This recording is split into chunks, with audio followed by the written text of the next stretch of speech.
Québec et Saint-Hyacinthe. Choix. And here it is. 98. Radio X. À Québec, c'est Radio X. Faites-vous votre propre opinion. Oh my gosh.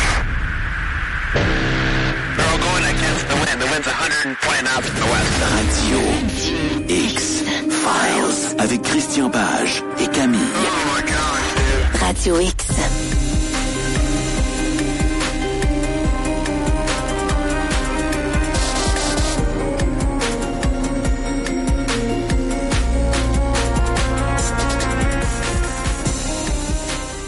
The mystery of a mother empire which stretched her civilization to both sides of the Atlantic has been the fascinating subject of thousands of books and millions of words of controversy by science, literature, and even today's headlines. Suddenly, you are living thousands of years ago in a civilization even more advanced scientifically than our own. We created wonders for the good of mankind and turned them into monsters. Atlantis is the story of those who, like today, would use the marvels of science to conquer and enslave.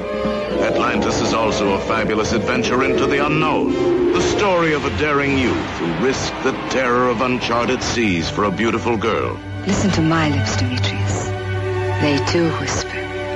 For even in those days, love wasn't too different than it is today. This, then, was Atlantis. A land of violent contrasts, amusing themselves at the expense of human agony, the terrible ordeals of fire and water. You will be a bull. Every day in every way you will become more and more like one. A diabolical laboratory where humans were transformed into half men, half beasts. Atlantis, a land that harnessed the power of a volcano's fiery heart and learned to store the energy of the sun in giant crystals, then used them to create secret weapons whose disintegrating rays could destroy the rest of the world. Atlantis, a civilization that advanced too far until nature turned in cataclysmic revolt against an evil land, in eye-staggering action that for bigness and excitement has never been equaled.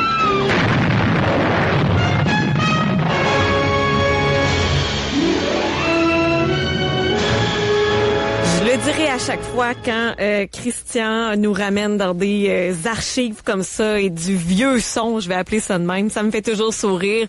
Vous l'avez entendu, oui, c'était en anglais, mais on a été capable quand même de cerner que le sujet de ce mercredi 19 avril serait la cité, la civilisation d'Atlantis. A-t-elle existé? Où est-elle? Est-elle sous les eaux? Et les civilisations ont en fait disparu, les continents plutôt disparus, excuse-moi. Exact. Et écoute, à cette époque, là, on vient d'entendre la bande-annonce d'un film de 1961 qui s'appelait Atlantis, The Lost Continent. C'est un film qui avait été fait par George Pal. George Pal qui s'est beaucoup illustré à la fin des années 50, début des années 60, dans des films science-fiction un peu, mais en même temps à grand déploiement. En 61, il fait Atlantis, The Lost Continent. L'année d'avant, il avait fait un film qui a marqué un peu la culture populaire, qui était La machine à explorer de temps, de Time Machine, qui était une adaptation d'un roman d'H.G. Wells. Et ça a marqué l'imaginaire parce que bon, il y avait une espèce de machine dans le film original de 1960. Peut-être des gens ont vu, on a refait ce film-là, je crois en 98 ou quelque chose comme ça. Mais dans la version de 1960, le voyageur du temps était assis sur un fauteuil. Ça ressemblait un peu à un traîneau. Puis il y avait une espèce de roue derrière lui. Quand il poussait la manette, la roue tournait. Écoute, ça a fait fantasmer toute une génération de modélistes. Il n'y avait pas de modèle qui existait sur le commerce. Dans les modèles réduits, on pouvait pas acheter un modèle de la Time Machine. Éventuellement, il y a quelques compagnies qui en ont fait des modèles très dispendieux en résine. Puis c'était vraiment pour les pros parce que un modèle fait en résine, il faut vraiment le limer, puis il faut pratiquement tu coupes les pièces. Et écoute, combien d'amateurs de modèles réduits ont fait dans leur sous-sol des copies, des maquettes pour essayer de reproduire la Time Machine qui était magnifique dans le film de George Pal.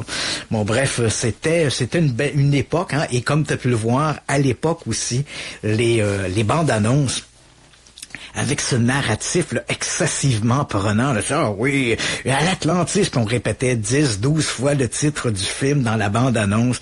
C'était vraiment une époque qui est révolue aujourd'hui, mais tu as tout à fait raison, ça nous amène un peu dans cette nostalgie. En tout cas, pour les gens de ma génération, ça nous ramène un peu dans la nostalgie de ces films qui ont baigné un peu notre enfance.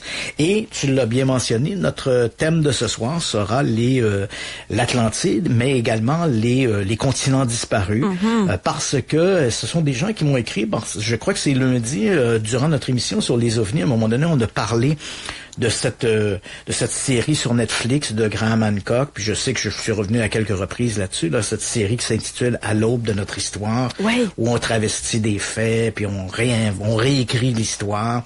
Et dans le cas de Graham Hancock, lui, ce n'est pas de dire que ce sont des extraterrestres qui ont construit les pyramides ou qui sont intervenus dans l'Antiquité, mais lui, il imagine une civilisation qui serait disparue il y a grosso modo 12 500 ans, lors de la dernière grande période glaciaire. Et ce sont ces gens qui auraient distribué leur savoir aux grandes civilisations qui leur a permis éventuellement de connaître un essor. Puis il s'en est perdu des bouts parce que semblerait-il qu'il y en a qui ont été plus développés que nous encore. Ouais, puis en même temps, Graham Hancock, je veux dire, c'est du gars. Il en filme du bon? Oui, c'est du grand n'importe quoi, là. Tu sais, elle est où, cette civilisation-là? Tu sais, il y a une civilisation qui peut pas se développer, même si c'est l'époque glaciaire. Donc, on aurait bien se trouvé à un moment donné un stylo. On aurait trouvé quelque chose. Tu sais, il y a rien qui supporte l'existence de cette civilisation. Et qui plus est, cette civilisation qui va distribuer son savoir, il faudrait imaginer que toutes les civilisations à travers l'histoire, en fait, depuis l'Antiquité, sont toutes nées à peu près à la même époque, à partir d'un même savoir. Donc, on aurait dû voir en même temps que les Égyptiens construisaient des pyramides, on aurait dû voir des civilisations dans le Mésoamérique commencer à construire également des pyramides. Ah, ouais, il y aurait eu un dénominateur commun. Tu sais, c'est ça. Donc, à un moment donné, cette civilisation-là est détruite il y a 12 500 ans. Ces gens-là vont survivre, et ils vont aller répandre leur savoir partout dans le monde. Donc, on devrait voir à ce moment-là cette espèce de hiatus là, qui va se produire où tout à coup, toutes les civilisations se mettent à se développer à vitesse grand V en construisant des objets ou des structures qui vont se ressembler. Alors que c'est pas ça qui se passe. Hein. Les pyramides d'Égypte datent de 4500 ans, donc 2500 ans avant notre ère. Les temples mayas, par exemple, en Amérique centrale, ont été construits aux alentours de l'an 500, 600 ou 700 ans de notre ère. Donc, à peu près 2000 ans après les pyramides. Tu sais, donc, c'est du grand n'importe quoi, là. Ça n'a pas de sens, là. C'est quoi, là? Cette civilisation-là qui a survécu il y a 12 500 ans, ils ont envoyé des gens en Amérique centrale, puis là, ces gens-là sont rentrés dans un état d'hibernation pendant 3000 ans ou 2500 ans, avant de sortir de leur hibernation, puis finalement enseigner au peuple du Mésoamérique ce que leurs collègues avaient enseigné aux Égyptiens 2500 ans plus tôt. C'est vraiment... faut vraiment être un ignorant de l'histoire pour avaler une salade comme celle-là. Mais bref, je vais pas trop revenir là-dessus, mais comme on avait parlé de ça, des gens m'ont écrit, oui, mais bon, vous parlez des Atlantes, puis comme je l'ai mentionné, hein, ce sont des hypothèses qui sont un peu racistes, hein, parce que c'est toujours de se dire, quand on est une civilisation de type blanche européenne, il n'y a pas de problème, on est capable de faire plein d'affaires, mais si on est une civilisation, des autochtones, des Indiens, des sauvages. Il y a quelqu'un caché de blanc qu'on n'a pas trouvé. Hein? C'est ça. Donc, il faut qu'il y ait un blanc qui est allé lui donner un petit coup de main parce qu'il n'aurait pas réussi à faire ça tout seul. Là. Des basanés dans le nord de l'Afrique auraient pas pu bâtir des pyramides tout seul. Là. Il faut qu'il y ait un blanc quelque part qui arrive. Donc, c'est l'idée de cette super civilisation qui va leur enseigner le savoir. Et cette super civilisation, tu as bien compris qu'elle est de type occidental, hein. Civilisation de gens blancs qui nous ressemblent, puis qui ont une culture comme la nôtre un peu, tu sais, un peu comme les Romains ou les Grecs ou peu importe. Donc les Atlantes sont exactement dans cette foulée-là. Donc, des gens m'ont écrit, mais vous en pensez quoi de ça? Puis je dis, tiens, comme notre émission de mercredi est une émission sur l'histoire, ce serait intéressant justement de revoir qu'est-ce que la science nous dit à propos de ces soi-disant civilisations, ces grands continents disparus, et qu'est-ce que l'on entend par une civilisation avancée par rapport à une autre. Mais avant d'aborder ça, J'avais une petite surprise pour toi. OK. Donc, d'abord, je me demandais si on aurait une émission ce soir. Je me suis dit, avec l'annonce du 3e lien qui va être essentiellement oui. J'ai dit, à Québec, ils ont dû en parler. Ils devaient faire des émissions mur à mur. Je dis, ils vont peut-être faire une émission spéciale à Radio X ce soir pour parler du 3e lien qui devient presque aussi mystérieux que les Radio X-Files. Mais oui, bon. En réalité, Christian, tant aussi longtemps qu'on n'a pas le mot juste du gouvernement, la conférence de presse demain, on reste encore dans le spéculatif un peu. Oui et non, parce qu'on sait que c'est pas mal pipé d'avance, mais je me verrais mal, surtout de soir, là, à partir de 19h, on est dans l'actualité justement un peu plus insolite, puis si tu as eu l'occasion d'écouter les premières minutes de notre émission, le Spacecast, après, tu vois qu'on décroche un petit peu. Là. Ouais, c'est ça. Donc, tu dis, bon, à un moment donné, même ici à Montréal, on a parlé que de ça toute la... Il y avait deux sujets sur toutes les tribunes. Les fonctionnaires? Non, en tout cas, ici à Montréal, on a beaucoup parlé de la victime qui a été de l'agression, la mairesse de Longueuil, qui est sortie de l'ombre pour expliquer un peu son cheminement, puis de dénoncer les agresseurs. Donc, elle a beaucoup parlé. Ça a couvert un peu toutes les tribunes. Et le deuxième sujet, c'est un peu ça, l'histoire du 3e lien dont on a beaucoup parlé. Fait que je me suis dit, bon, si on en parle tant que ça à Montréal, j'imagine qu'à Québec aussi, ça doit être sur toutes les tribunes. On doit à peu près que parler de ça. Même ici à Montréal, on a reçu le maire de Québec qui est venu parler un peu de sa réaction par rapport à ça. Fait que bon, j'imagine que c'est un gros sujet d'intérêt. Mais pour moi... Je te tasserai pas pour autant. Non, mais pour moi, le gros sujet de la journée, c'était pas ça. OK. Le gros sujet de la journée, puis là, on va en reparler lundi longuement, mais c'était trop beau pour ne pas en parler quand même ce soir. J'ai dit, faut que je prenne quelques minutes pour en parler.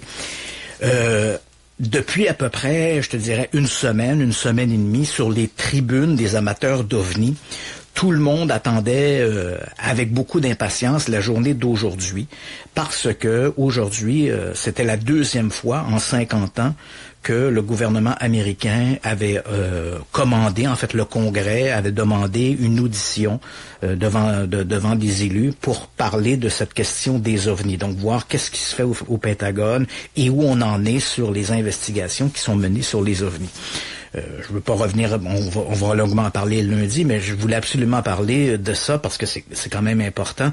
On le sait, depuis quelques années maintenant, le Congrès américain a mis son pied en disant, nous, on entend parler des histoires d'OVNI, puis on aimerait savoir ce que c'est. Puis bon, finalement, il y a eu, au cours des 2 ou 3 dernières années, il y a eu des petites cellules qui ont été créées au département de la Défense, principalement le département de la Défense et la US Navy. Et ces groupuscules, finalement, pour enquêter sur la question des ovnis, pour répondre à la demande du Congrès, ils ont été fusionnés l'an dernier dans une seule et unique organisation au sein du Pentagone, au sein du département de la Défense, qui s'appelle le AARO, A-A-R-O. Un acronyme anglais qui veut dire Agence de recherche et d'identification d'anomalies aériennes de toute catégorie. Grosso modo, c'est ce que signifie ce tout pour sigle. Se mettre beaucoup de crédibilité, oui. Là. Et le directeur, le nouveau directeur, j'étais très content d'apprendre ça. Hein. On a choisi pas le moindre, celui qui a été nommé à la tête de cette organisation-là, parce qu'on se demandait qui va s'occuper de ça, puis quelle est sa crédibilité. Or, ils ont choisi un type qui s'appelle Sean Kirkpatrick, qui est un physicien qui a longtemps travaillé pour les systèmes de défense, notamment pour les missiles balistiques intercontinentaux, et il a été lorsque Donald Trump a créé la 5e force militaire. On avait les Marines, on avait la Navy, on avait l'armée de terre, on avait la garde nationale. Et là, il a créé la force spatiale sous l'administration de Donald Trump. Et lui, Kirk Fitzpatrick, a été nommé immédiatement pour la recherche sur le développement de l'armement spatial. C'est vraiment un type de très haut niveau. Là. Tu sais, je veux dire, difficile avec un CV comme ça, là, je veux dire, quand ce type-là se présente, tu dis, oh, lui, il est qualifié. Okay. Alors, moi, j'étais enchanté de voir que c'était Kirkpatrick qui avait été nommé à la tête de cette nouvelle organisation AARO. Et je me suis dit, bon, là, je pense qu'on va avoir du bon boulot. Cela étant dit, depuis une semaine maintenant, donc l'an dernier, il y a eu une conférence de presse, pas une conférence de presse, une audition devant le Congrès, c'était en mars 2022. Et à ce moment-là, cette nouvelle unité, le AARO, n'avait pas encore été créée. On était à débattre. Est-ce qu'on va créer une unité? Est-ce que le département de la Défense va en avoir une? Est-ce que la Navy va en avoir une? On savait pas trop, là. Alors finalement, au cours de l'été dernier, on a créé une seule unité. Donc c'était la première fois, l'an dernier, en mars 2022, c'était la première fois en 50 ans qu'il y avait une audition au Congrès sur la question des ovnis, parce que, comme on l'a souvent dit, le département de la Défense s'est retiré de ce sujet-là dans les années 60, à la fin des années 60. Donc c'était la première fois depuis 50 ans. Et là, aujourd'hui, ce matin, c'était la première fois que M. Kirkpatrick prenait la parole au nom de cette nouvelle organisation, le AARO, qui fonctionne maintenant depuis à peu près une année. Et je dois t'avouer que depuis les derniers jours, si on va sur les sites d'amateurs d'OVNI, il y avait une énorme excitation. C'était, on va nous annoncer quelque chose de gros, préparez-vous, vous allez être... Les sceptiques vont être confondus Écoute, vous allez manger vos bas, préparez-vous une patente. Écoute, même ces derniers jours, rappelle-toi lundi, quand on a parlé des photos truquées d'OVNI, je t'ai mentionné un documentaire qui s'appelait Phenomenon, qui était présenté aux États-Unis, qui est l'œuvre d'un type qui s'appelle James Fox. Puis je t'ai dit à quel point que c'était un mauvais documentaire, complaisant, orienté, mensonger. Ben, le fameux James Fox en question, depuis une semaine, il se fait aller une mâche-patate en tabarnouche chez les médias sociaux pour dire préparez-vous, c'est la révélation, les UFO, c'est vrai, on est visité par des extraterrestres, puis préparez vos petits chapeaux en papier de plomb parce que vous allez tomber de vos chaises. Donc ce matin, on attendait tous avec beaucoup d'intérêt les gens qui s'intéressent à cette question-là, on attendait tous beaucoup cette présentation qui a duré pratiquement 2h30. Et presque au départ, Monsieur Kirkpatrick avait une petite annonce à faire. On l'écoute et pour ceux qui comprennent pas la langue de Shakespeare, je ferai une traduction après. Parfait. I should also state clearly for the record that in our research, AARO has found no credible evidence thus far of extraterrestrial activity, off-world technology, or objects that defy the known laws of physics. In the event sufficient scientific data were ever obtained that a UAP encountered can only be explained by extraterrestrial origin, we are committed to working with our interagency partners at NASA to appropriately inform U.S. government's leadership of its findings.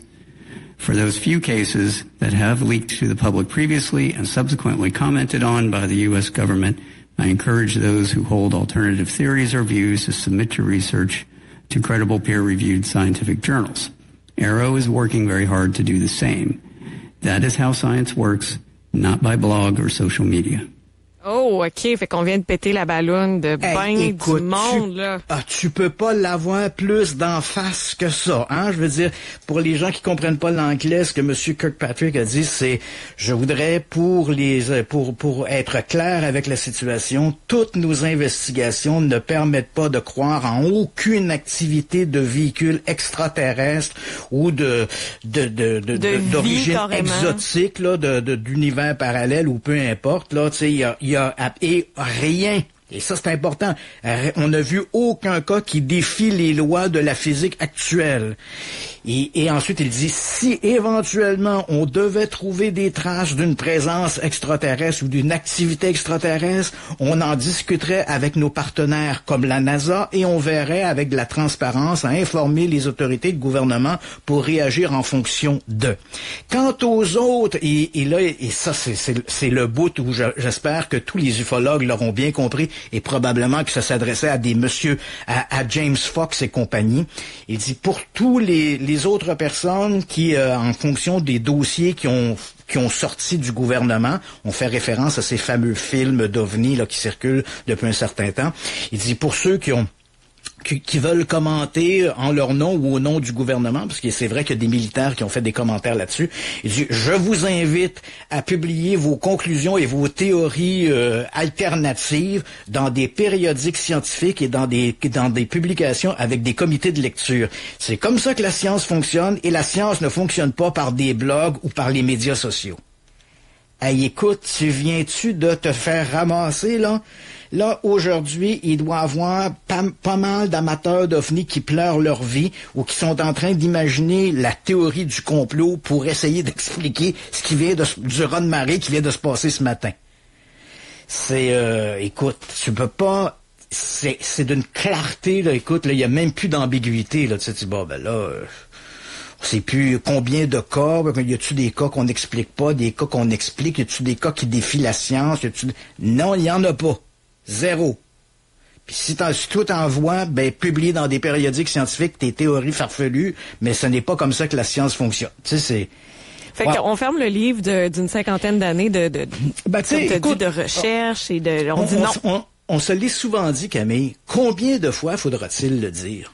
Tu sais, je veux dire, le gouvernement américain s'est intéressé à la question des ovnis. Puis là, c'est pas le sujet de ce soir, mais il faut quand même, c'est la nouvelle du jour dans le milieu du paranormal, c'est nouvelle. Tu sais, dans les années 50, 60, le gouvernement américain s'est intéressé à la question des ovnis. Quand ils ont tiré la plug sur la question des ovnis en 1969, donc en décembre 69, ils ont mis fin au projet Blue Book, ils ont publié leurs conclusions début 70. La conclusion était, on n'a pas vu d'objet, on a des cas non expliqués, mais rien ne permet de croire que ces cas non expliqués soient des véhicules extraterrestres. On n'a rien vu dans tous ces cas non expliqués, quoi que ce soit qui nous permettrait d'aller vers cette hypothèse.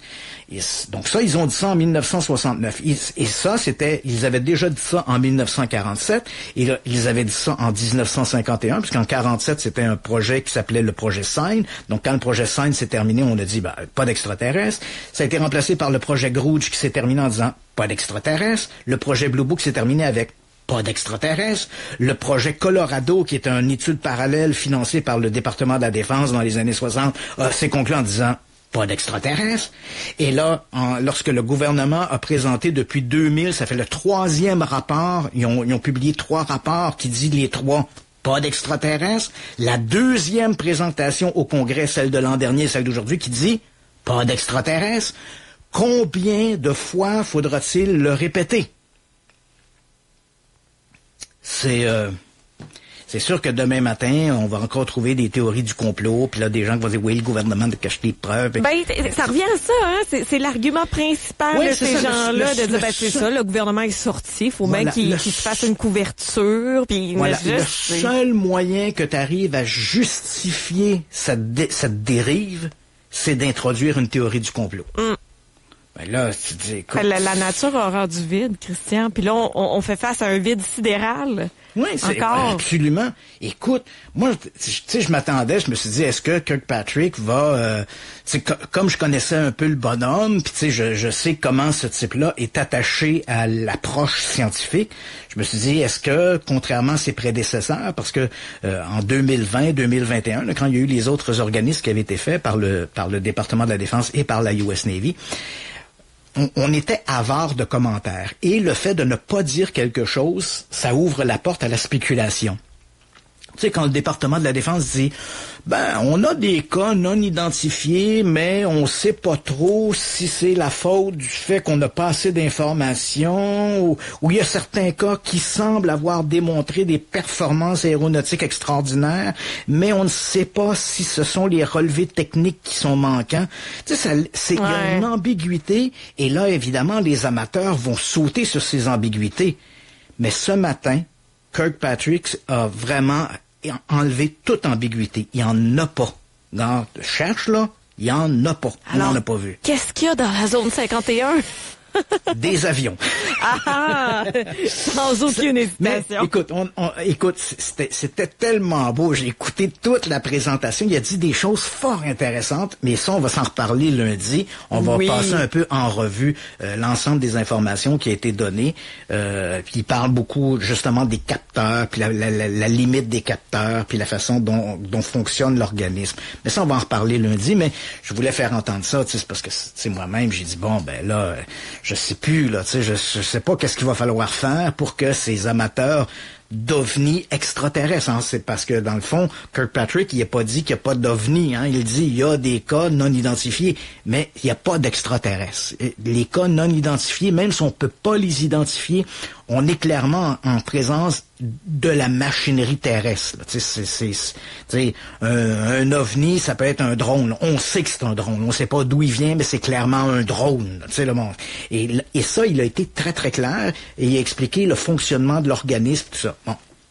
Mais il a fermé, là, ce matin, là, il a plus que fermé la porte, là. Je veux dire, il nous l'a claqué d'en face, là. Il a jeté à la clé du cadenas. Ah ouais. Là, si toi, tu t'étais là, assis chez toi, matin, là, t'as allumé ta télé, tu t'es branché sur le canal du Pentagone, puis t'avais ton gros paquet de popcorn, puis tu disais, vas-y, mon Sean, puis raconte-nous ton affaire, puis fais-nous ta révélation du siècle.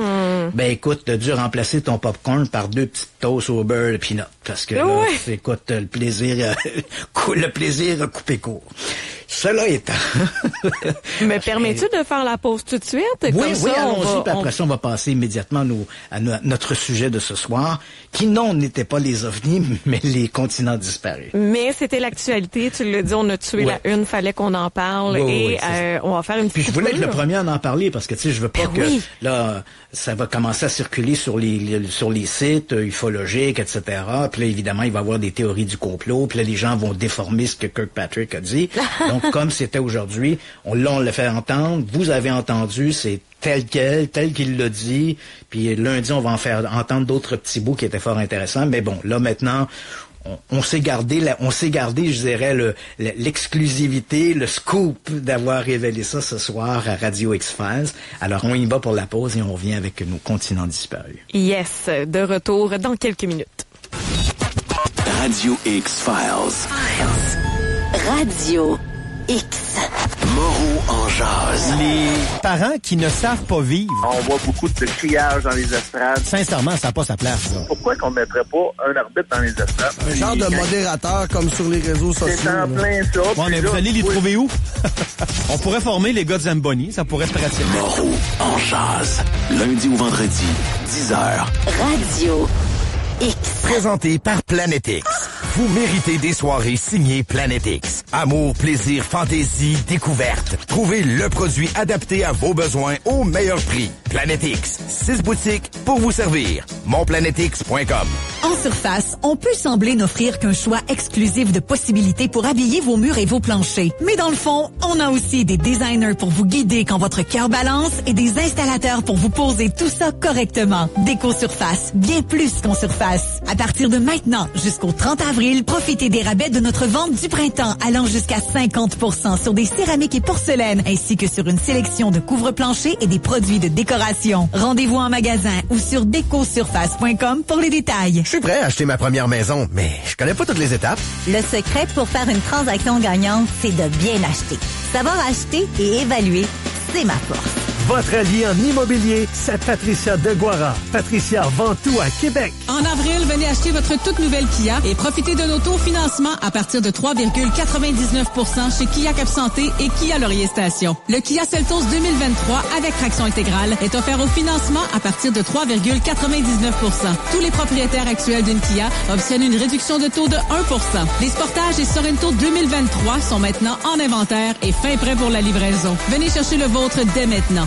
Vous en avez toujours plus avec le prix du gros chez Kia Cap Santé et Kia Laurier Station. Mettez en plein la vue avec Distribution Époxy Déco, peinture et époxy 100% québécois. Projet de réno résidentiel, commercial ou nouvelle déco, on a ce qu'il vous faut. Direction Distribution Époxy Déco, 9450 Henri Bourassa, coin Jean Talon. Distributionépoxydéco.com. C'est la grande vente de début de saison chez Escale VR Beaumont. La référence pour acheter, vendre ou louer votre roulotte. Plus de 200 véhicules neufs et usagés à liquider, des rabais jusqu'à 10 000 $, financement sur place et rien à payer avant 6 mois. Escale VR Beaumont, sortie 337, autoroute 20. La clinique Viva, votre référence en épilation laser Triton. Messieurs, vous êtes tannés de vous raser? Débarrassez-vous une bonne fois pour toutes de vos poils de la nuque, du cou ou définissez votre ligne de barbe de façon définitive avec l'épilation laser Triton. Méga promo, votre première séance est sans frais. cliniqueviva.com. Pour bien manger le midi, ta nouvelle destination, c'est le District Gourmet à Sainte-Foy. Burgers, sushi, bol vietnamien, fruits de mer, grillades, salade gourmande. Tous au même endroit, à bon prix, dans une cour intérieure lumineuse. Le District Gourmet, route de l'église, dans le QG, stationnement gratuit. Chez Fruits d'Or, on cherche des gens en or. On a plusieurs postes à combler en production, en plus d'opportunités pour les professionnels.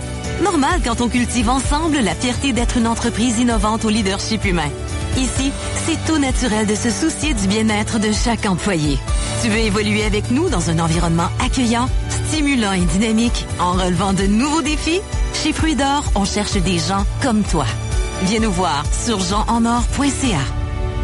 Parce qu'on ne change pas les habitudes gagnantes, on vous attend chez Pat Rétro, votre casse-croûte de confiance depuis 1983. Goûtez nos frites cuites à l'ordre, nos poutines dont la 3 viandes et l'italienne, nos burgers, hot dogs et même nos pains à la viande, aussi offerts en format d'1 litre et d'1 demi-litre pour vous régaler à la maison. Dégustez notre délicieux menu dans notre salle à manger ambiance rétro ou pour emporter. Envie de vous joindre à notre équipe? Apportez-nous votre CV. Pat Rétro, votre diner familial à Québec depuis bientôt 40 ans. Coin Maguire et Bergeville. Chez Équipement Val-Bélair, la location, c'est notre vocation. Besoin d'outils de qualité supérieure pour réaliser vos projets? Excavatrice, compacteur, échafaudage, aérateur, plaque vibrante, scie à béton, on a tout ce qu'il vous faut. Découvrez aussi notre vaste inventaire d'outils en vente, incluant nos coupes-bordures, scie mécaniques, tondeuses et plus. Pour la location, l'achat ou même la réparation de vos outils, c'est Équipement Val-Bélair, la référence à Québec. 1643 Avenue des Affaires, Val-Bélair. Équipement-Val-Bélair.com.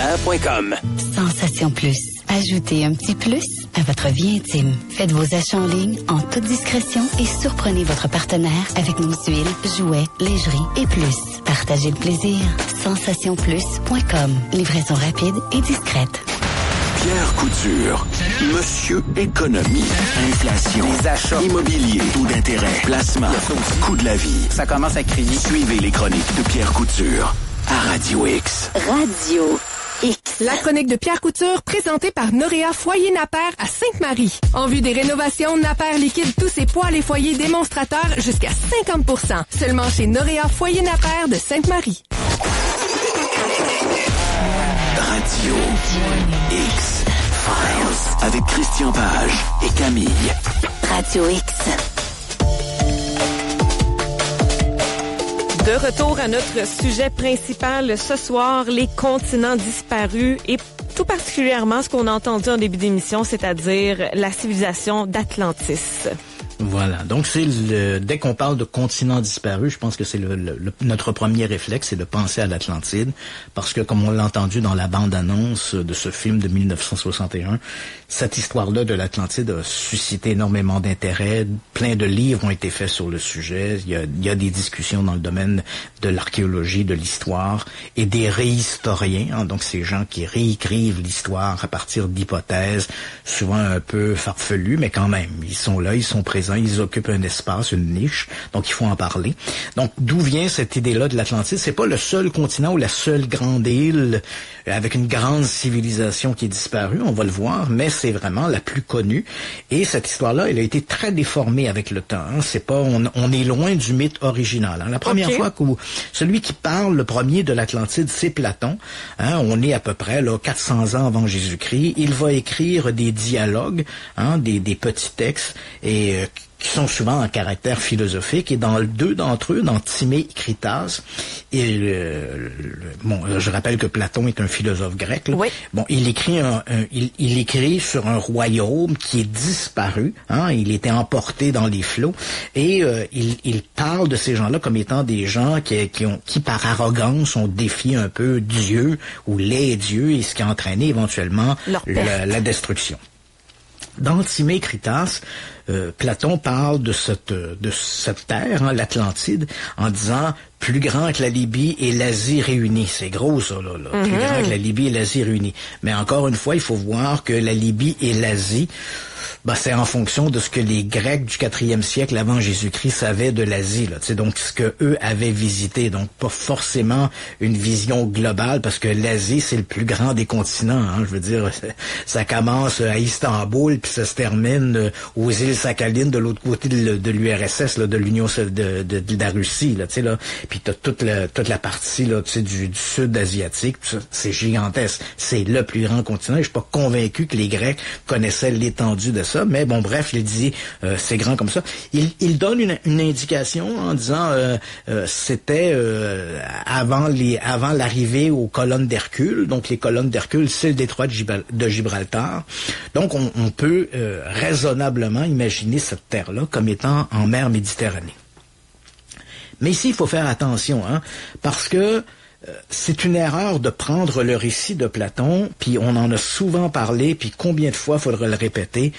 Les gens de l'Antiquité n'écrivent pas de la même façon que nous. Ils n'ont pas une vision du monde comme la nôtre. Ils n'ont surtout pas une vision journalistique. Lire entre les lignes, souvent. Voilà, donc Platon n'est pas là pour rendre compte d'un événement de l'histoire. Il est là pour envoyer un message. Et son message, c'est qu'on ne doit pas défier les dieux, on doit faire preuve d'humilité. Et c'est l'arrogance de ces gens de l'Atlantide qui a fait que les dieux se sont détournés de eux. Donc c'est ça le message. Essayez de s'arrêter trop au contexte historique ou archéologique, là, on va commettre une erreur. Mais il faut quand même dire que le texte de Platon, bon, il a pu être discuté à l'époque du philosophe, mais c'est une histoire qui est rapidement tombée dans l'oubli. Pardon. Et elle va ressortir au 19e siècle. Elle va surtout ressortir sous la plume, assez curieusement, d'un... Bon, je te dirais, on en parle bien sûr dans les cercles philosophiques, les cercles littéraires, là, qui connaissent Platon, puis qui vont un peu faire de longues diatribes sur ce que Platon a écrit. Mais pour le commun des mortels, on ne parle pas de ça. C'est des vieux textes qui remontent à l'Antiquité. Et puis voilà que au début des années 1880, là, il y a un Américain qui s'appelle Ignatius Donnelly, qui est un individu c'est un homme politique, qui s'intéresse à l'occultisme. Il va revoir les textes de Platon et il va en faire une réadaptation. Donc, l'idée que l'on a, nous, là, les Occidentaux, là, toi, moi et les gens qui nous écoutent, l'idée que nous avons de l'Atlantide, ce n'est pas la vision que Platon a donnée de l'Atlantide, mais c'est la vision que Ignatius Donnelly a donné de l'Atlantide. Donc, il va écrire un ouvrage qui s'intitule L'Atlantide, monde antidiluvien. Et là, on va se mettre beaucoup à en parler parce qu'à cette époque-là, il y a une espèce de mouvance ésotérique et mystique qui se développe un peu partout en Europe et aux États-Unis, principalement à travers un mouvement qu'on va appeler le mouvement théosophique. Et on va reprendre ces écrits d'Ignatius Donnelly. Il met en place cette philosophie raciste, qui disait si t'es pas blanc puis si t'es pas de culture occidentale, t'es un cave. Donc ça c'est bien clair. Et ce sont ces Atlantes qu'il décrit comme étant une civilisation typiquement occidentale, et il va leur prêter un savoir très étendu. Donc, même quand là, évidemment, les gens qui nous écoutent n'ont entendu que le son de la bande-annonce de ce film de 1961 qu'on a présenté en début, l'Atlantide, The Lost Continent. Oui. Mais si les gens qui ont le moyen d'aller sur Internet et sur YouTube et regardent la bande-annonce, on voit un sous-marin qui sort dans un port, on voit comme des miroirs qui lancent des rayons laser. Là, écoute, on n'est plus en présence, on est en présence d'une civilisation technocratique.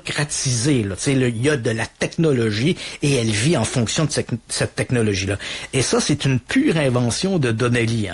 Dans le récit de Platon, ça n'existe pas, cette idée de la civilisation super avancée. Platon décrit les Atlantes comme étant simplement des gens arrogants.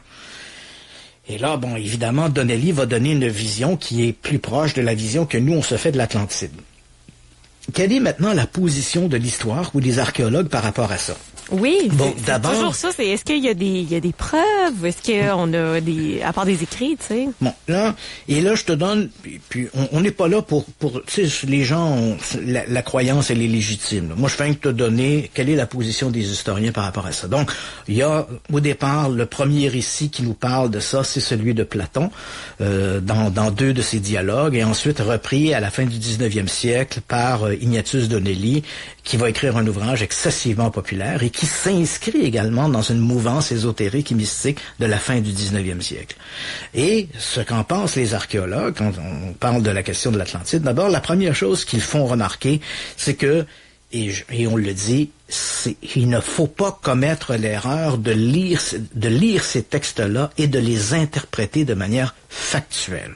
Platon n'est pas là pour nous raconter un fait de l'histoire, il est là pour nous faire passer un message, et le message, c'est un message sur l'arrogance par rapport au divin, par rapport aux forces de la nature. Donc c'est ça le message. Maintenant, est-ce que Platon a sorti ça de l'air, comme ça, a inventé ça, un bon matin, il s'est levé?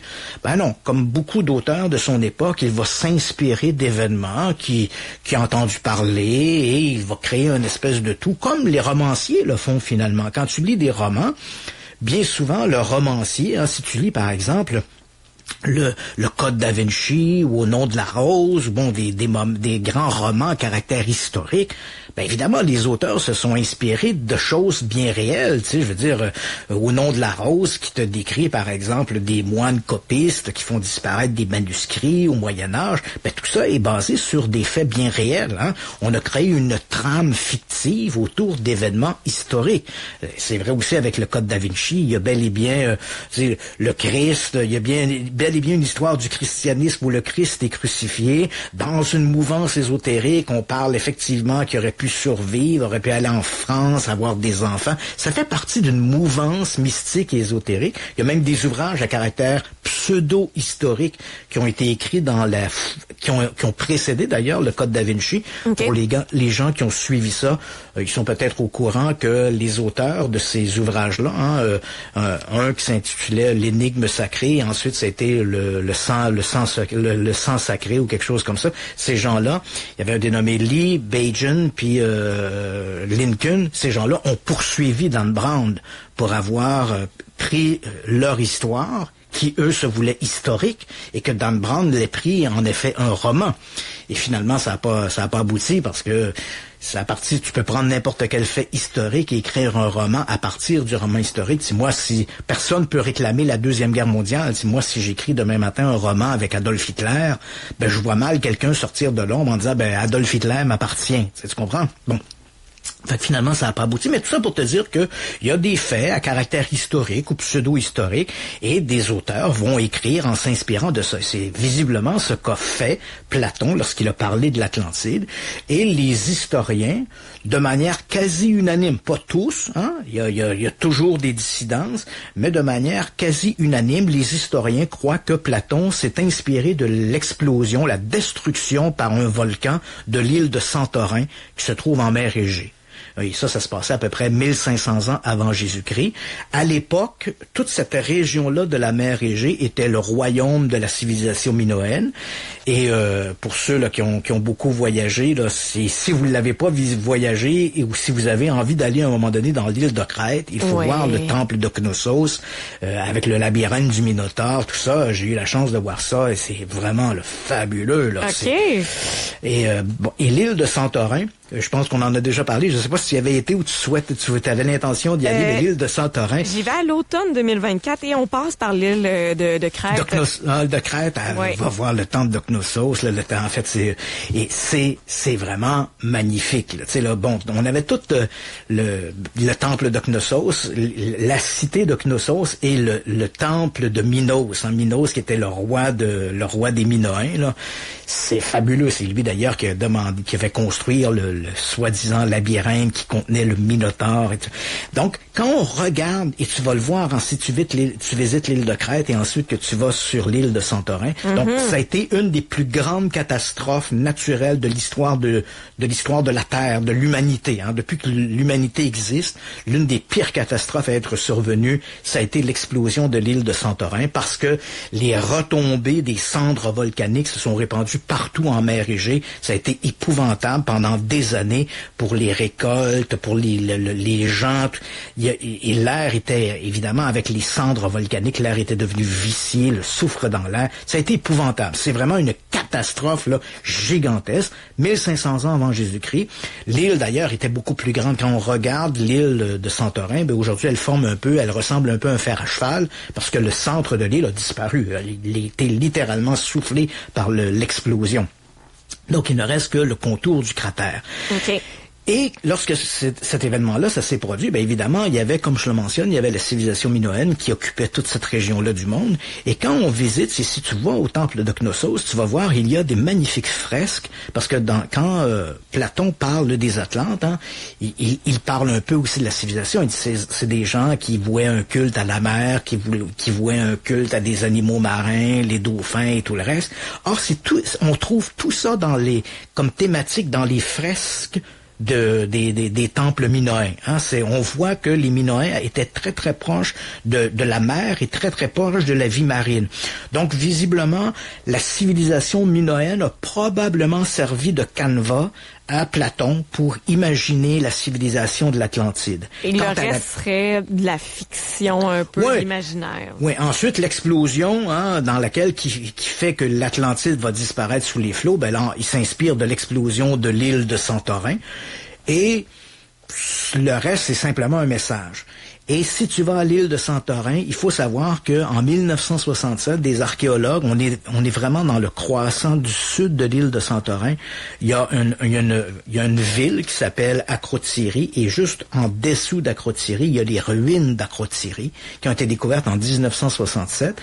Et un peu comme Pompéi, ce sont des ruines qui ont été préservées parce qu'elles étaient recouvertes de cendres volcaniques. Donc quand on a traversé la cendre volcanique, on a trouvé la ville à peu près intacte, comme Herculanum et comme Pompéi. Donc, ça nous a permis d'avoir une vision.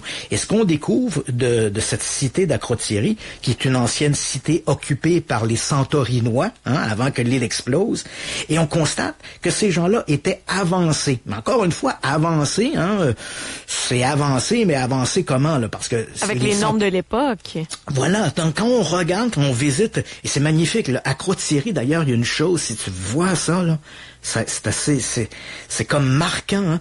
Il y a comme un escalier, là, quand on est dans la cité d'Akrotiri, il y a un escalier où les marches sont fendues en deux, puis elles sont décalées.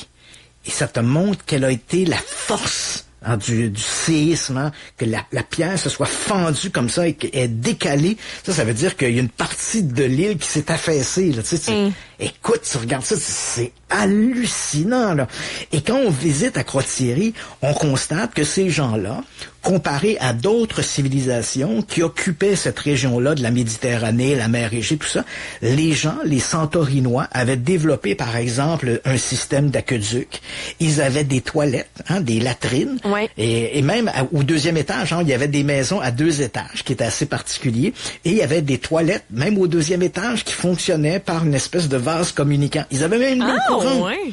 Oui, il y avait même l'eau courante, Donc, ils avaient fait comme des petits aqueducs, des détours, et avec des systèmes, comme quand tu regardes dans notre maison, si tu regardes ton lavabo, quand tu coules de l'eau dedans, il y a toujours un coude sous le lavabo, l'eau est toujours plus élevée d'un côté. À cause que la pression atmosphérique pousse d'un côté, puis l'eau s'élève de l'autre côté. Par une série de coudes, pour les gens qui sont un peu ingénieurs, ils comprennent le principe, par une série de coudes, quand il y avait le système d'aqueduc qui amenait l'eau, et là, par une série de coudes, ils pouvaient monter l'eau jusqu'au 2e étage, qui coulait de manière permanente, comme dans un lavabo. Donc, il y avait littéralement l'eau courante dans leur maison. Incroyable. Donc, fondamentalement, les Santorinois étaient en avance. Mais entendons-nous, là, en avance de leur pour cette époque, c'est ça. Donc, c'est pas des gens qui avaient des ordinateurs, puis des sous-marins, puis des rayons laser. Là. Ils étaient en avance parce qu'ils avaient développé dans leur architecture des systèmes, des mécanismes qui étaient pas répandus beaucoup dans cette région-là. Donc, qui faisaient de ces gens-là des gens plus avancés. Donc, historiquement parlant, les archéologues croient que le récit de l'Atlantide, on s'entend bien, là, ça n'a pas existé. L'Atlantide, tel que Platon l'a décrit, ça n'existe pas, ça n'a jamais existé. Mais on croit que Platon s'est inspiré comme trame de fond de ces éléments-là, donc la destruction de l'île de Santorin, la civilisation minoenne qui vivait en mer Égée à l'époque, et bien sûr ces développements parce que les Santorinois avaient faisaient du trafic avec d'autres sociétés de tout le bassin de la Méditerranée, de la mer Égée. Les gens avaient des systèmes de navigation très complexes. Donc c'est sûr que les gens qui faisaient commerce avec les Santorinois voyait à Crottieri comment la ville était moderne, hein? Si on utilise le mot moderne, hein? Il devait revenir, oh mon Dieu, on a vu la ville de Crottieri, ces gens-là sont modernes. Donc, on croit que ce sont ces éléments-là qui ont inspiré la fable, hein, parce que c'est rien d'autre que ça, c'est une fable que raconte Platon dans le récit de l'Atlantide. Donc, cherchez plus loin, là...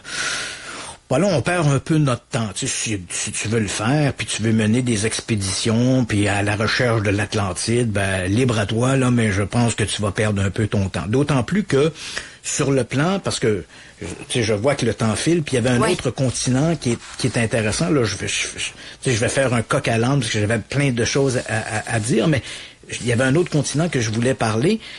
Parce que, encore une fois, on voit ce besoin-là qui va se développer dans la fin du 19e siècle, où on a besoin de remplacer les communautés autochtones, entre guillemets, par un savoir européen occidental. Donc, on l'a vu avec l'Atlantide. Il n'y a pas eu vraiment d'Atlantide, puis les Atlantes ne sont pas allés répandre leur savoir ailleurs. La seule chose qu'ils auraient pu répandre, c'est des latrines ou l'aqueduc. Tu comprends-tu? Oh mon Dieu, ils sont allés en Égypte. On a vu des latrines en Égypte. Probablement que les Santorinois sont passés par ici. Mais bon, on voit que ça tient pas vraiment la route, là. Et quand on se transfère de l'autre côté, donc on comprend que pour faire valoir la connaissance des Atlantes vers le monde antique, on place les Atlantes là où Platon les avait placés, donc en mer Méditerranée, et ça leur permet, par des systèmes de navigation, toujours dans ce fantasme, hein, ça leur permet de naviguer, d'aller en Égypte et d'aller ailleurs pour répandre leur culture. Mais là, tu te dis, attends une minute, il était quand même pas capable d'aller jusqu'à l'île de Pâques, il était quand même pas capable d'aller jusqu'au Pérou, tu sais. Alors là, on a imaginé un autre continent que tu n'as probablement jamais entendu parler, qui est le continent de Mu. M-U? M-U, le continent de Mu. Moi, là, écoute, la première fois que j'ai entendu parler de ce continent-là, j'étais adolescent, même pas adolescent, j'étais jeune, très jeune adolescent, là, je devais avoir 10 ans, 11 ans. Je lisais un roman de Bob Moran. Bob Moran est un héros d'aventure, roman jeunesse, et le titre du roman, c'était Les Tours de Cristal, donc un roman sorti en 1970. Et là-dedans, donc, notre aventurier, Bob Moran, se retrouve, puis fait une espèce de bond dans le temps, et se retrouve sur le continent de Mu. Mais c'est quoi, c'est le continent de Mu? Donc, ça fait du sens, à vrai dire, quand on regarde une carte du monde, on voit qu'il y a un immense trou dans le Pacifique. Voilà. Ça aurait pu être là. Voilà. Donc, on a besoin, on se dit, attends une minute, là. Toute cette région-là et là, je vais faire un mot très généraliste, là, parce que c'est plus complexe que ça. Toute cette région-là du monde est divisée en provinces et en États, là. Mais disons, toute cette région-là, appelons-la la Micronésie. Hein, donc, toutes ces îles qui sont éparpillées, qui vont, puis là, je vais même inclure là-dedans Hawaï, même si Hawaï ne fait pas partie de la Micronésie, mais ce sont toutes ces îles qu'on retrouve là, dans l'océan Pacifique. Polynésie française, Fidji, voilà, Tahiti, les Fidji, tout ça. Et il y a dans cette région-là, donc si on part de l'Amérique, hein, on a tout le Mésoamérique, hein, les Mayas, les Incas, tout ça. Ouais. Et c'est vrai que les sociétés du Mésoamérique sont très différentes, et en particulier l'Amérique centrale et l'Amérique du Sud sont très différentes des sociétés de l'Amérique du Nord. Hein, par exemple, chez les Autochtones du Canada ou chez les Autochtones des États-Unis, par exemple, on ne construisait pas en pierre, sauf une civilisation aux États-Unis qui s'appelle les Anasasis, qui, eux, pour les gens qui connaissent un peu l'histoire, si tu vas, par exemple, dans la région du Colorado, tout ça, c'était le chef-lieu des Anasasis, et il y a des lieux où ils ont construit littéralement des villes en pierre. Je pense notamment à Palace Cliff, qui est considéré comme une des grandes merveilles là, de l'UNESCO, qui se trouve, de mémoire, je pense, c'est en Arizona ou au Colorado, là, mais bref, dans un de ces États-là, donc Palace Cliff, c'est vraiment des villes en pierre. Mais la plupart des Autochtones ne construisaient pas en pierre. Il y a les Anasasis, qui d'ailleurs est une société assez mystérieuse. On pourrait éventuellement se faire une émission sur qui étaient les Anasasis. Ça reste un peu un mystère. Mais bref, Mis à part les Anazazis, les Amérindiens d'Amérique du Nord, et les Amérindiens, ça monte un peu que je suis en retrait, là, mais disons les Premières Nations d'Amérique du Nord. C'est le premier terme aussi que j'ai appris. Là, des fois, c'est dur à défaire. Ouais, c'est ça, on a une vieille habitude, mais les Premières Nations, donc des États-Unis, Premières Nations du Canada, ne construisaient pas des villes en pierre. Mais dès qu'on arrive en Amérique centrale, là, on voit ces grandes structures, ces grandes constructions de pierre, que ce soit chez les Mayas ou que ce soit chez les peuples d'Amérique du Sud, hein, les Incas, mais même avant les Incas, hein, les sociétés de Nazca, on pense également à les gens, par exemple, de la civilisation Caral, qui a été la première civilisation qui s'est développée en Amérique du Sud, là, qui est antérieure avant les Incas. Donc, ces gens-là construisaient en pierre. Et là, on se dit, d'où venait leur savoir? Et c'est vrai que leur culture, elle est quand même très différente des Premières Nations d'Amérique du Nord. Et là, ensuite, quand on visite les îles de la entre guillemets Micronésie, là, mais Micronésie très large, là, on trouve effectivement des structures qui sont assez intéressantes. Hein. On pense par exemple, il y a une espèce de ville en pierre qu'on appelle les ruines de Nan Madol qui se trouve justement dans le Pacifique, dans l'île de Nan Madol. On a bien sûr les statues de l'île de Pâques qui sont très mystérieuses. Or, on a imaginé, là, on s'est dit, ces gens-là, ils peuvent pas avoir bâti ça tout seuls. Encore une fois. Encore une fois, on a inventé un continent qui n'a jamais existé. C'est le continent de Mu. On l'a appelé également la Limurie. Et cette civilisation-là, elle tient dans à peu près rien. On a quelques individus. Je pense notamment à un type qui s'appelle James Churchward. C'est surtout lui qui va rendre cette histoire-là très très connue. Ah, puis on va te le dire, Christian, ce sont que des dessins, là. C'est des petits dessins boboches, là. Voici, c'était ça. Ouais, et James Churchward, hein, pour le décrire un peu, il est décédé en 1936. C'est un Britannique, c'était un auteur, il écrivait des ouvrages sur l'occulte, donc on voit déjà, il baigne dans cet univers-là, hein, la théosophie, l'Atlantide revue et corrigée par Ignatius Donnelly, donc il vit dans cet univers-là. Il est également fermier et planteur, hein, il va aller planter du thé au Sri Lanka, et c'est pendant qu'il se trouve au Sri Lanka qu'il va se familiariser avec toutes ces idées de civilisation antérieure. On n'est pas encore à l'idée des extraterrestres. Et là, il va raconter qu'il a rencontré une espèce de moine qui lui a montré des tablettes, et ces tablettes-là décrivaient la civilisation de Mu, qui ressemble un peu à la civilisation de l'Atlantide, hein, toujours ce que Churchward va en dire. Hein, elle ressemble à la civilisation de l'Atlantide, donc des Blancs occidentaux, une civilisation avancée.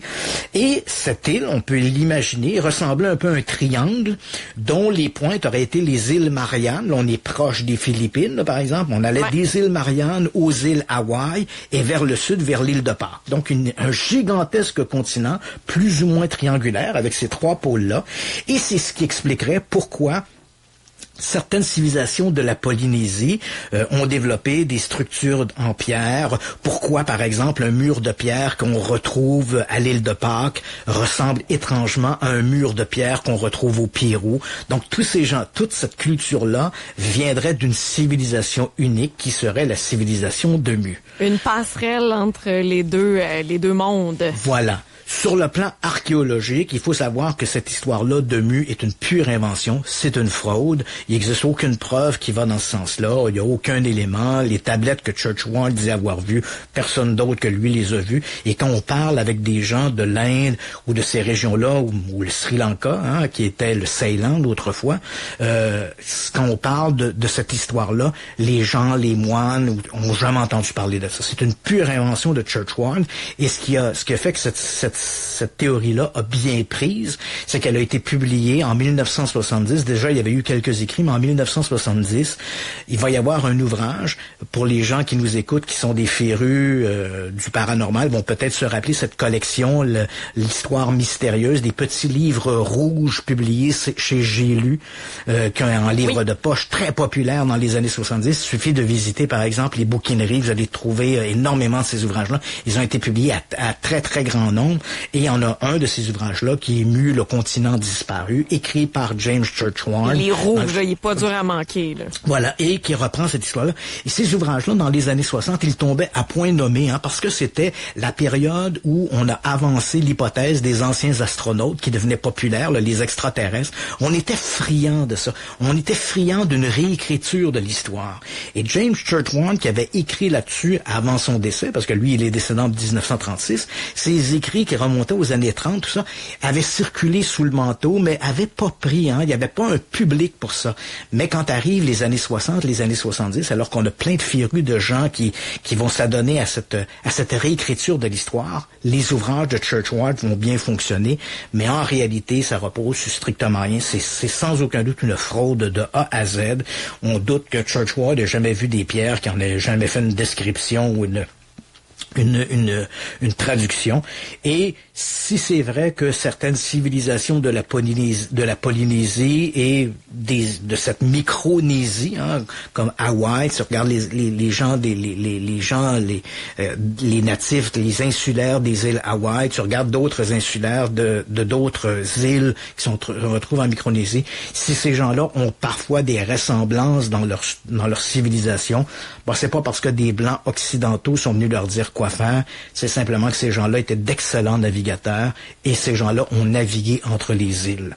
Donc, ils construisaient des bateaux, puis ils allaient comme ça d'une île à l'autre, puis probablement on croit que la civilisation de l'île de Pâques, hein, on sait par exemple la génétique, on a pris le sang de ces gens-là, on a vérifié la génétique et on voit bien que les gens qui vivent sur l'île de Pâques, ces gens-là ont des marques génétiques qui montrent qu'ils viennent de la Polynésie. Donc, okay. Ces gens-là viennent de la Polynésie. L'île de Pâques a été colonisée par des gens qui venaient de la Polynésie. Ces gens-là ont probablement pris la mer, se sont perdus en mer et éventuellement ont tombé sur l'île de Pâques ou pour X ou Y raison ont décidé de se lancer comme ça à la recherche de nouvelles terres, peut-être parce qu'il y a eu des guerres tribales, on sait pas trop, mais il est clair que les gens qui vivent sur l'île de Pâques, ces gens-là sont des gens qui viennent principalement de la Polynésie, de la Micronésie. Et tous ces gens-là ont colonisé cette région-là du monde.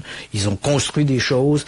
Les gens, les Pasquans de l'île de Pâques, quand ils ont construit les statues de l'île de Pâques, ils les ont construits parce que il y avait le savoir pour le faire. Ouais. C'était des tailleurs de pierre, puis ils n'ont pas eu besoin de blancs pour venir lui dire comment faire ça. Fait qu'on commence l'émission on termine l'émission comme on l'a commencé, c'est-à-dire on pète les bulles ce soir, les ballons des gens. Ben non, ce n'est qu'un mythe, ce n'est qu'une histoire d'un univers fantastique et hypothétique carrément ce soir. Absolument, absolument. Donc non, on n'a pas besoin de spolier les grandes civilisations de leur savoir. Ils ont été capables de faire ça, de faire ces merveilles architecturales, puis il faut les respecter pour ça. C'est en fait une belle marque de reconnaissance de ce que l'humain est capable de faire depuis des milliers d'années carrément. Ouais. Placés devant un problème, ils vont généralement trouver une solution et très souvent la solution la plus simple, c'est pour ça qu'il y a tellement de choses qui se ressemblent, parce que probablement que les Égyptiens, les gens de l'île de Pâques,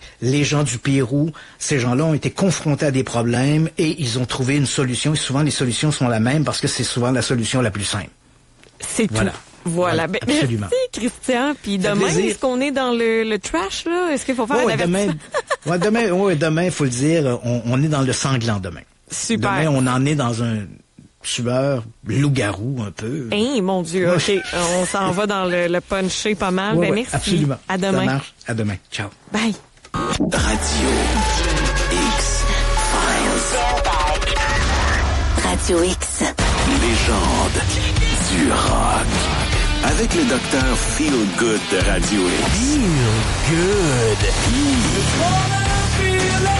Moins de blabla, plus de rock.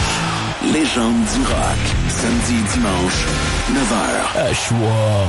Radio X. Présenté par Planète X. Vous méritez des soirées signées Planète X. Amour, plaisir, fantaisie, découverte. Trouvez le produit adapté à vos besoins au meilleur prix. Planète X, 6 boutiques pour vous servir. monplanetx.com. Saviez-vous que Mazda pourrait protéger votre taux à la location ou au financement pendant 180 jours sur les véhicules neufs 2023? Oui, 180 jours avec plus de tranquillité d'esprit. 6 mois sans se casser la tête. 25 semaines sans stresser et vous demander si votre taux va changer. Et ce n'est pas tout, parce qu'une fois au volant de votre Mazda, vous aurez l'esprit encore plus tranquille grâce à la garantie à kilométrage illimité. Passez chez votre concessionnaire pour réserver votre Mazda dès aujourd'hui. Des conditions s'appliquent, détails sur Mazda.ca. Il y a des choses qui ne changent pas.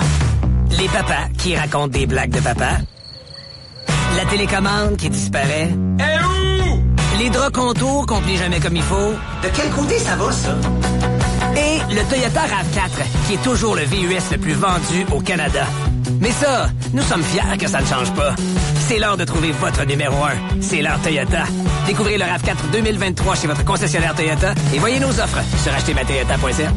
La saison de vélo est maintenant lancée et c'est à la Vie Sportive que vous trouverez votre prochain vélo. Découvrez nos nouveautés. Bianchi, Electra, Trek et Fuji. Vélo de route, de gravel ou de montagne, nos experts vous conseilleront pour trouver le vélo qui vous convient. Obtenez jusqu'à 30% de rabais sur les vélos et 15% sur tous les accessoires à l'achat d'un vélo. N'oubliez pas de prendre rendez-vous avec nos techniciens d'atelier, que ce soit pour une mise au point ou un positionnement. La Vie Sportive, par l'Accordé, votre spécialiste vélo depuis plus de 40 ans.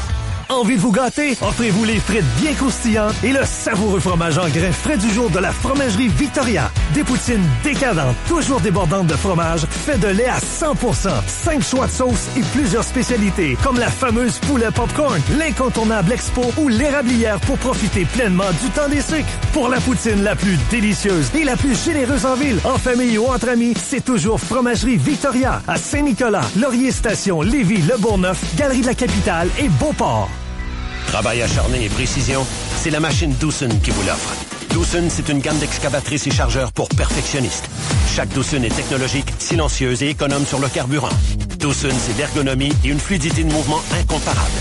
Un taux de financement à partir de 0% vous est offert chez Équipement Plan Nord. En passant, Doosan